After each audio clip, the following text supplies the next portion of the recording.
There was a transition period, I'm assuming, correct me if I'm wrong, where once we started to move these SDRs into AEs, okay, sure, they prospect on a regular basis. That's what they've been doing. And then I'm sure there were some account executives where this is a bit of a cultural shift. So what are some of the principles in place? Like, how do you get account executives to, get bought in to doing this on a regular basis? And how do you enable, this part of your sales team? Yeah. So I think that at a very high level, the thought was we've got some really great top of funnel SDRs, enterprise SDRs, and we've got some really great mid bottom of funnel account executives, enterprise account executives. Everything we do is a ACV north of $400,000 a year. So it's an enterprise deal. It's a complex Big deals. complex technical sale. There's a lot of stakeholders. And there's a lot of data around that. So we have a BI team that helps support the entire revenue org.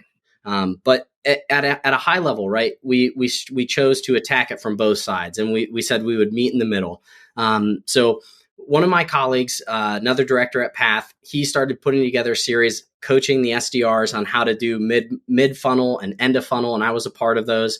And then simultaneously, we set up weekly trainings with the account executives to start showing them our process, our sequences, how we use the CRM, what views do we use in the CRM, what's our daily workflow look like, some very tactical things. And then we use a tech stack. We use Gong, so we can record all these conversations. We have a playlist. I think this is one of the things that we talked about when we were with you, setting up these weekly playbook for success calls. What does success look like?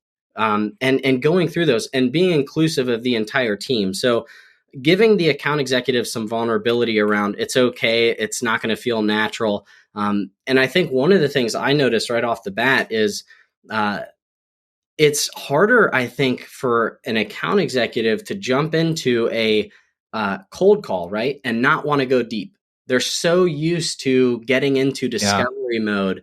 And you and I know both, like when you call someone, right, permission-based opener, and your outcome is, do you want to learn more? Like that's the highest converting question that we can ask as an SDR.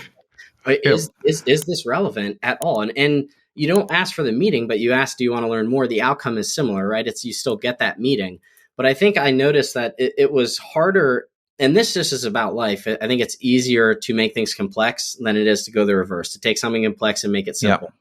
And at the core of what a great SDR does is they deliver a message very simply. And if it's relevant and done with good timing and permission, it's going to land. And so I noticed, SDRs also are used to high volume work. So the SDRs that transitioned over, they had no problem setting up their own discovery pipeline. If you're used to in your daily workflow focused on mid funnel or bottom of funnel, you come up with a routine and top of funnel might be sacrificed. And so you have to carve out time. And it's like all things, it's lagging. So you put that effort in up front.